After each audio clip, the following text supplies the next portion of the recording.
La prévention est un thème capital dans notre métier, que l'on soit psychiatre, travailleur social, et c'est ce qui permet de maintenir ce qu'on peut appeler la santé mentale ou la santé globale de l'enfant, donc de l'adulte. Il peut y avoir une tentation, c'est d'être assez dépressif et de penser qu'on consacre beaucoup d'efforts qui ne sont pas tellement reconnus par les instances et qu'on n'avance pas dans cette prévention. Je crois que c'est tout à fait faux et je voudrais au contraire donner davantage de réconfort à ceux qui sont plongés dans cette lutte. Ça a beaucoup avancé. Personnellement, en raison de mon âge, j'ai vu cette évolution et je pense qu'on peut en parler maintenant. Il serait sans doute bénéfique que vous campiez le décor avec un historique, justement puisque vous avez le recul des années. Je pense que c'est, je répète, ceux qui avaient fait beaucoup de pédiatrie, qui avaient été confrontés à la clinique du nourrisson, à la clinique du bébé, et qui avaient effectivement des préventions à faire. Et donc, de ce fait, on a pu étudier certains troubles, je l'ai dit, fonctionnels, qui, si on les rassemble, signalent qu'il y a peut-être des difficultés qui vont se traduire, dans un premier temps, sur le plan physique, le fonctionnement physique du bébé, mais qui ultérieurement vont peut-être se mentaliser, se traduire dans le comportement, et donc il y a là très précocement peut-être une prévention à faire. Alors je peux citer une recherche qui a beaucoup fait pour la promotion de cette façon de penser, c'est la recherche qui a été faite avec comme responsable à l'INSERM Françoise Davidson et Marie Choquet, et dans le cadre du 14e arrondissement avec donc notre équipe de l'intersecteur du 14e avec Kressler et moi-même. Ça a été de montrer que si on étudie d'une manière très simple, par des questionnaires très simples, les difficultés d'un bébé ou d'un très jeune enfant, sur le plan de l'alimentation, du sommeil, du comportement, etc., eh bien, quand on rassemble ces, on pourrait le dire, indicateurs, eh bien, on s'aperçoit que, en regroupant cela, on peut classer dès lors les enfants très jeunes, avec 70% d'entre eux sans grand risque, 10% en grave risque et 20% en risque moyen. Alors c'est ce qui a été fait sur 450 enfants qui ont été suivis et puis qui ont été revus à 7 ans. 7 ans, pourquoi? Parce qu'il y avait l'échec ou la réussite en cours préparatoire. Et on s'est aperçu qu'on aurait pu prévoir vraiment les fameux 10% à grand risque, parce qu'on les retrouvait à 7 ans, non plus à grand risque, mais vraiment dans les grandes difficultés. Ceci permettait donc de dire qu'il valait mieux s'occuper de ses enfants par priorité, et c'est donc ce qui a été fait. Et donc cette recherche a beaucoup fait parce qu'elle a été diffusée, elle est parue dans les archives françaises de pédiatrie, elle est parue dans Psychiatrie de l'enfant, elle est parue partout, de montrer que on pouvait, avec des signes de fonctionnement, prévoir les enfants qui seraient à grand risque et donc éviter des catastrophes. Éviter, enfin essayer, tenter d'éviter les catastrophes. Alors, pour se rapprocher de la complexité de cette époque-là, il est sans doute important que vous nous racontiez toute l'opposition qui s'est interposée. Et est-ce que vous pourriez notamment nous dire un mot de ce qui a pu être formulé à l'égard de cette expression même de facteur de risque? Alors, c'est là où il y a un terme que nous avions inventé, qui était celui de clignotant. Le clignotant, c'est évidemment un avertissement, puis vous en tenez compte ou pas dans votre tableau de bord, quand on vous dit il ne reste plus que 5 litres d'essence, ou bien vous dites c'est un truc des vendeurs d'essence pour en acheter, ou bien vous le prenez vraiment comme le signal que vous allez tomber en panne sur l'autoroute bientôt. Mais donc ce mot de clignotant a eu un très grand succès, il reste toujours en circulation et on voit très bien ce que ça veut dire, et au siècle de l'automobile, ça n'a eu qu'un succès. Mais il y a eu un autre terme que nous avions aussi beaucoup utilisé et qui demeure, c'est celui de mode d'émergence d'une demande masquée. Ça veut dire que il y a un indicateur, mais cet indicateur signale qu'il y a derrière une demande, mais masquée ou non exprimée. C'est-à-dire que la personne, comme je l'ai dit, n'arrive pas à exprimer son besoin et n'a pas les mots pour le dire. Donc à ce moment-là, c'est à nous, c'est-à-dire tous les travailleurs sociaux, que de trouver cette demande qui est derrière. Bien, je vais prendre rapidement deux exemples. On voit dans un dossier une jeune femme s'est présentée à Saint-Vincent-de-Paul et a demandé un vendredi soir l'admission de son bébé de 6 mois pour une otite. Et on s'aperçoit qu'il va rester 15 jours à Saint-Vincent-de-Paul. 3 mois après, même admission, mais à l'hôpital Saint-Joseph. Eh bien, dans le cadre de notre équipe, dont je parlerai tout à l'heure, immédiatement on s'aperçoit qu'il y a un indicateur, c'est-à-dire 2 hospitalisations dans les premiers mois de la vie pour un trouble mineur et qui n'exige pas du tout 15 jours. Alors on peut dire qu'il y a déjà 4 indicateurs. Mais ça veut dire quoi? Cette femme, c'est une façon pour elle de dire finalement « je suis seule, je ne peux pas m'en occuper ». Je ne peux pas m'en occuper, je ne peux pas appeler un médecin parce que je ne sais pas où il en a, qui peut venir, etc. Donc la demande, elle est derrière, son désarroi, et donc c'est ça qu'il faut deviner et l'aider à exprimer. Deuxième point, c'est le problème actuel de la dépression maternelle. Bien. Moi j'ai connu l'époque où les travailleurs sociaux répugnaient à aller dans les familles en disant il ne faut pas être intrusif. Il ne faut pas vouloir de force aider les gens, il faut leur laisser une certaine liberté. Eh bien, à partir du moment où on a fait des tests pour dépister la dépression maternelle, on s'est aperçu qu'il y en avait une certaine catégorie qui ne répondait pas aux tests. Bon. Et c'était justement ceux-là qui étaient les mères les plus déprimées. À partir du moment où on a compris que l'expression de la dépression maternelle, c'est ne pas répondre aux invites faits par les travailleurs sociaux, par exemple la mise à disposition, les papiers qui disent je suis à telle permanence, etc. Eh bien ceux qui n'y viennent pas, malgré toute cette invite, c'est justement ceux-là qui signent comme ça qu'ils sont déprimés et mais ceci donc est un indicateur si on veut, mais c'est qu'une demande, ça veut dire venez me voir et sortez-moi de mon trou. Bon. Donc, autrement dit, on voit qu'il y a donc à comprendre cette notion d'émergence d'une demande masquée. À partir du moment où dans notre équipe, tout le monde a bien saisi cela, eh bien, ça a permis d'aller chez les personnes, à domicile, avec une bien meilleure conscience. Ça, puisque, en fait, c'était un appel implicite à venir les aider.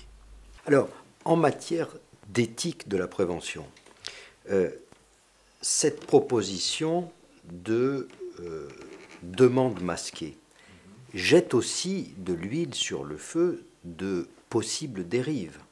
Alors, est-ce que vous ne pourriez pas, et là je m'adresse aux psychanalystes, nous dire votre sentiment sur ce que serait, à l'échelle individuelle et collective, institutionnelle, les résistances à l'égard de la prévention? Effectivement, il y a obligatoirement donc, pour qu'une prévention se développe, plusieurs voies. Une mère, une femme enceinte exactement, elle va avoir des prises de sang, elle va avoir des examens, non pas pour elle, mais pour la santé de son fœtus. Alors ceci exige évidemment d'avoir une élaboration psychique qui est importante. Alors on peut y venir, cela montre que pour la prévention, il faut avoir, ça a bien été étudié, un moi qui est suffisamment établi, fort, parce que, au fond, la prévention, c'est le principe de réalité contre le principe de plaisir. Donc il faut une organisation psychique qui maîtrise ça. Il faut avoir une notion du futur, c'est-à-dire ne pas faire l'immédiat, mais de se rendre compte qu'on fait la prévention pour plus tard. Donc ça, c'est déjà une notion d'être bien inséré dans le temps. Et troisièmement, là aussi, il ne faut pas avoir un trop grand masochisme. Nous avons tous une part de masochisme, mais en fait, il ne faut pas que cette part soit évidemment trop grande, parce que alors ça fait qu'on ne fait plus de prévention. Bien. Et ceci est vraiment pour l'individu dangereux, à plus forte raison s'il s'agit d'un très jeune enfant. Hein, l'enfant qui se balade sur la rambarde alors qu'il y a un vide, eh bien, effectivement, il y a une part importante de masochisme, et la mère doit le prendre dans les bras et puis le mettre immédiatement hors de danger, et pas du tout dire, c'est son goût du risque, il faut le laisser libre de faire ce qu'il veut, etc. Donc, on voit bien que dans la prévention, il y a une organisation mentale qui doit être suffisamment grande pour qu'on puisse la faire. Et bien sûr que c'est quand même pas à la portée de tout le monde, donc les personnes peuvent être éventuellement aidées. Alors, je pense, parce que je l'ai appris de vous, à deux autres types de résistance. Vous nous avez parlé à plusieurs reprises, dans des textes et dans des communications, de ce qui constitue la vocation du soignant, et en particulier les vocations des soignants de la petite enfance, des gentils petits-enfants. Bon. Ça, j'aimerais vous entendre là-dessus, c'est une autre résistance. Et puis je pense aussi à une autre forme qui est actuellement très prégnante, c'est l'idée de résilience. Mais alors peut-être d'abord sur les vocations des soignants. Est-ce qu'il n'y a pas quelque chose qui peut faire obstacle à la prévention? Je pense que je pense que tous ceux qui ont choisi de s'occuper des petits-enfants, oui. Sages-femmes, puéricultrices, pédiatres, tout le personnel, psy aussi, eh bien, au fond, a une vocation à la prévention. C'est peut-être l'idée de sauver les petits-enfants, permettre d'avoir les soins pour ne pas être plus tard souffrant ou malade ou avec des difficultés mentales ou physiques. Bien. Alors ça nous reporte à ce que ces soignants ont vécu eux-mêmes. Et au fond, dans quelle mesure ils sont à même de soigner ces jeunes enfants. Je crois que ça c'est facile, parce qu'ils l'ont appris dans les écoles qu'ils ont suivies. Deuxièmement, il y a toute une science maintenant bien établie. Le seul problème, c'est que maintenant, ils sont confrontés à s'occuper des parents, et notamment des mères. C'est-à-dire que c'est assez paradoxal que, par exemple, quelqu'un qui a fait des études longues et difficiles pour s'occuper des prématurés, on lui dit, ça d'accord maintenant, mais c'est la mère dont il faut s'occuper. Et alors ils sont reportés à nouveau à ce qu'ils ont vécu dans leur enfance, c'est-à-dire avec leur propre mère. Alors je dirais même, pour dire de façon un peu paradoxale, que beaucoup de soignants avaient une mère déprimée et ont dit je ne veux plus jamais entendre parler de ça et je vais m'occuper des bébés. Et puis maintenant on leur dit non, il faut s'occuper des mères déprimées. Et donc c'est pas aussi simple que ça. Et du reste, on n'est pas forcé d'obliger tous les soignants à s'occuper des parents. Ça c'est une utopie, il y en a qui ne le peuvent pas ou qui ne le font pas bien en raison de ce qu'on vient de dire. Je vous ai même entendu dire que ce serait idéaliste que d'imaginer, par exemple, amener tous les pédiatres, tous les soignants du périnatal à ce type de position psychanalytique, au fond. Quand je vous ai demandé à plusieurs reprises, mais pourquoi donc est-ce que les pédiatres n'ont pas tous sur leur table de chevet l'enfant et son corps, vous avez des propos un tantinet fatalistes à l'égard de la possibilité qu'ils soient tous ouverts à cela. Oui, je crois qu'effectivement, plusieurs, même parmi les psychiatres, et parmi même les psychanalystes, ne peuvent pas faire ce genre d'approche et de compréhension. Je prends un exemple.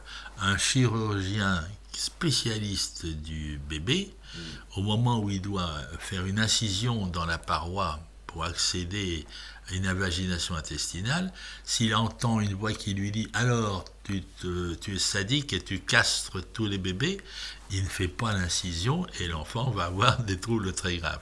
Donc, autrement dit, c'est pas sûr que, aussi bien, la plupart d'entre nous, peut-être, ne peuvent pas, là-dessus, assumer cela, mais c'est normal. Je crois que c'est le problème de la vocation.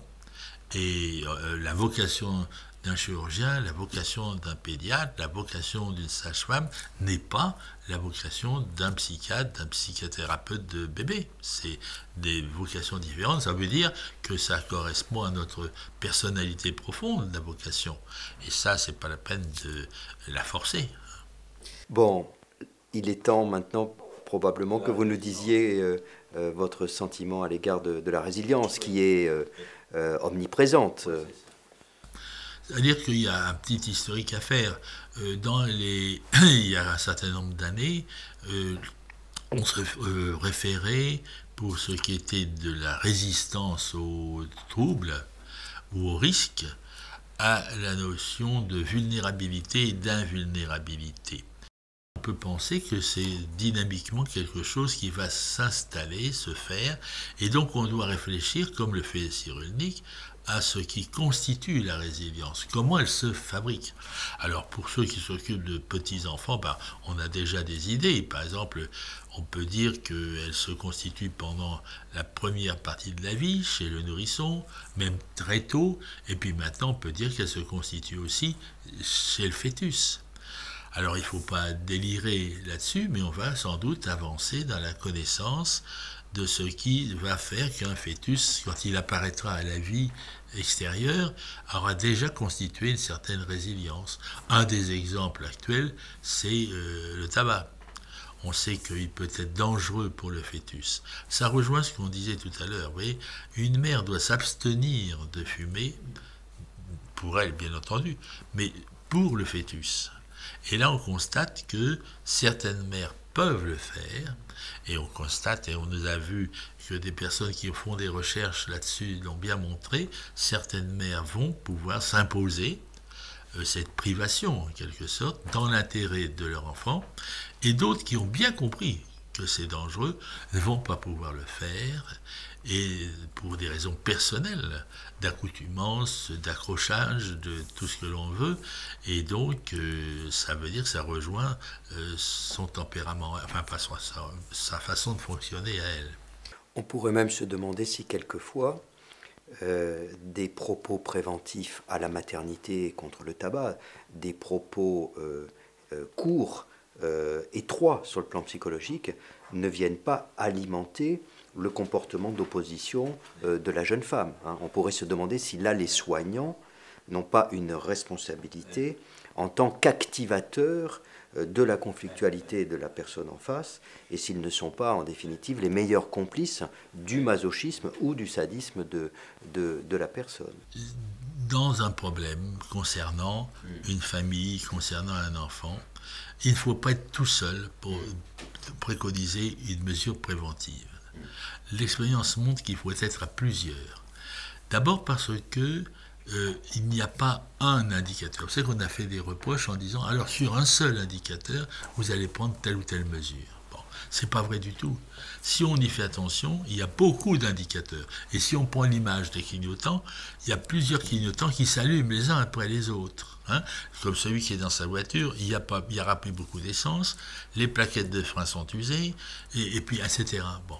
Alors là, effectivement, si on est à plusieurs, on s'aperçoit que chacun a repéré tel clignotant qui est celui de sa spécialité ou celui auquel il fait très attention. Par exemple, on sait très bien maintenant que dans un service de maternité, la femme qui fait le ménage l'après-midi dans les chambres apporte des clignotants. Elle peut dire il n'y a pas de bouquet, il n'y a pas de fleurs, il n'y a pas de visite, elle pleure tout le temps. Bon, ça, elle va apporter 4 clignotants. Bon, bien entendu, le chef de service aussi, etc. Donc, autrement dit, si on est à plusieurs, eh bien, on est beaucoup plus à l'aise. Parce qu'on se dit, je n'agis pas sur ma propre impression, mon propre clignotant, mais tout le monde est là. Et alors après, on peut désigner quel est celui d'entre les personnes qui en parlent qui est le mieux placé pour agir. Alors je crois que c'est comme ça que la prévention peut se faire. Alors je voudrais simplement dire peut-être un mot justement sur ce qu'on avait essayé de faire dans le 14e, qui pourrait de toute façon être pris. Oui. Tous ceux qui s'occupaient de l'enfance allaient travailler ensemble, allaient avoir des réunions, et donc pourraient établir des mesures préventives. Évidemment, quand on ne fait pas de prévention, où vont les enfants? eh ben, ils vont à l'aide sociale à l'enfance. C'est-à-dire que l'aide sociale à l'enfance se trouvait, en tout cas à cette époque, comme le terminus obligatoire quand on n'avait pas pris les mesures qu'il fallait. Bon.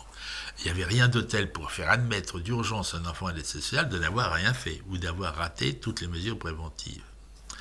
Donc de ce fait, on avait individualisé l'aide sociale à l'enfance dans le 14e, et c'est l'aide sociale à l'enfance qui dirigeait le secteur unifié de l'enfance. Bien.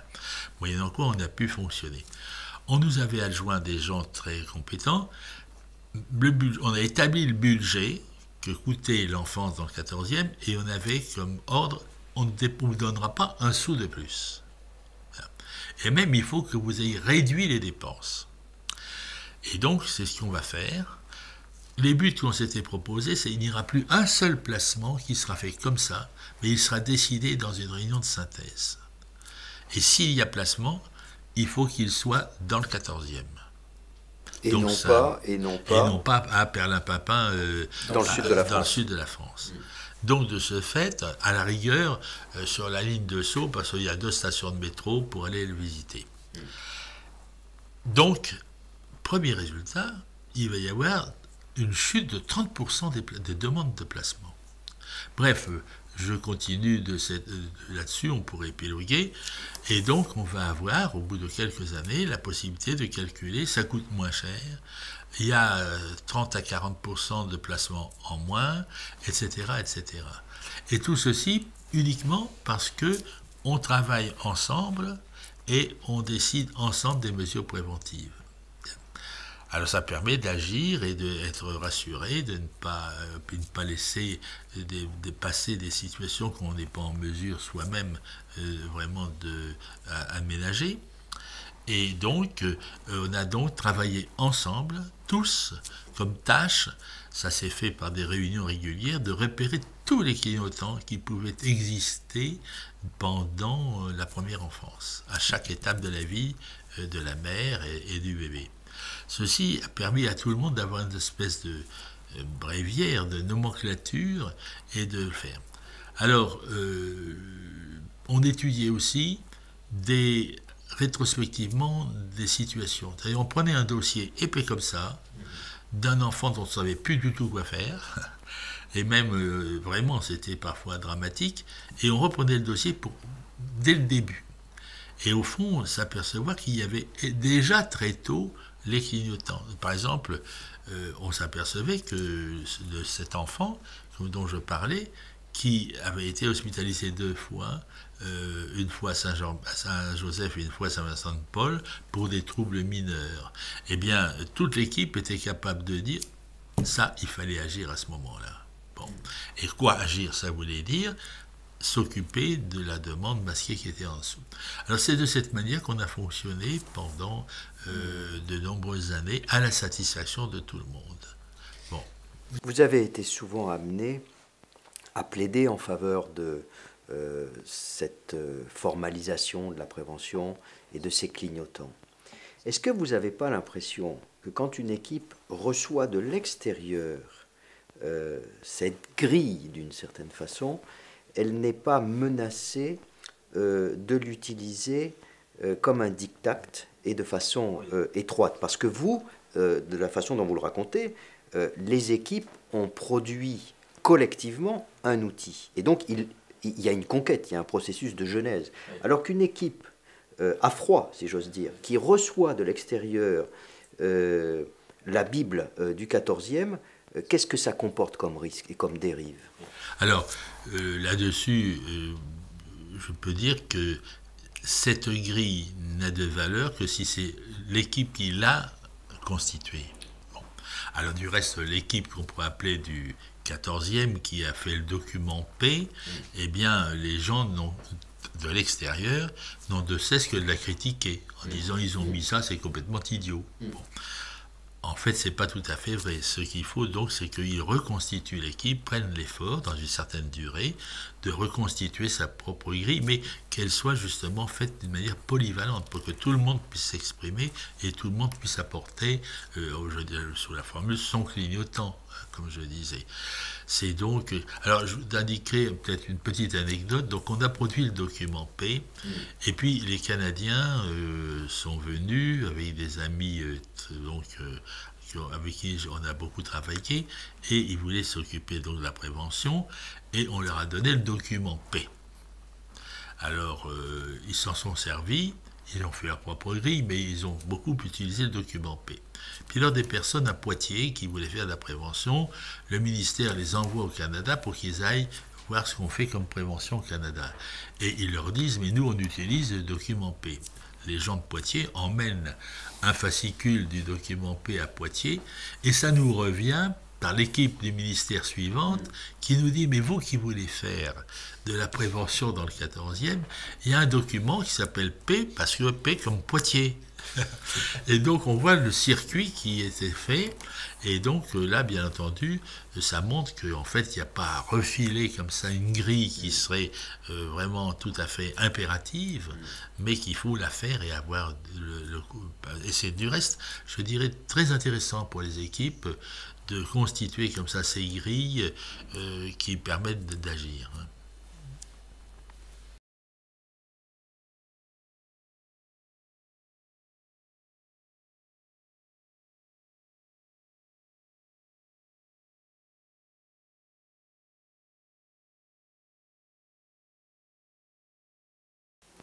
Vous avez été l'auteur d'une formule qui à la fois a fait florès et puis qui a été très contestée, qui est l'interruption volontaire de fantasmes. Qu'est-ce que vous diriez au sujet des représentations maternelles et de la façon dont les soignants y participent, en particulier autour de l'échographie de façon synthétique aujourd'hui? Bon, alors j'ai dit cette expression que j'avais trouvée très astucieuse au tout début de l'échographie. Et je crois qu'effectivement, à ce moment-là, elle était davantage justifiée.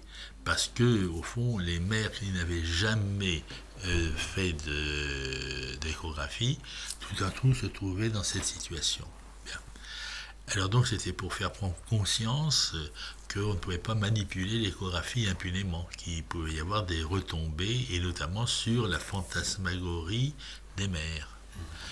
Alors maintenant, aujourd'hui, avec ce qui est devenu l'échographie, qui est entrée dans les mœurs, et toutes les mères sont au courant, on ne dirait pas ça. Mais néanmoins, et par exemple avec Sylvain Missonnier, où on a beaucoup étudié ça ensemble, avec des échographistes, eh bien, c'est quand même quelque chose qui modifie la vie quand même fantasmatique de la mère. Prenons la notion d'enfant imaginaire, hein, qui a eu aussi pas mal de... Oui, c'est ça, ouais, voilà. Eh bien, en fait, à partir du moment de l'échographie, l'enfant imaginaire est singulièrement limité. Par exemple, on dit, ben voilà, c'est un garçon. Terminé, elle ne peut plus fantasmer que c'est une fille, alors qu'avant, elle avait la possibilité de changer, imaginer que c'est une fille, que ce sera une fille, que ce sera un garçon. L'échographiste, il va dire, ben dites donc, qu'est-ce qui remue?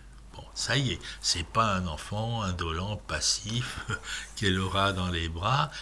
Elle se dit, ce sera quelqu'un qui va remuer.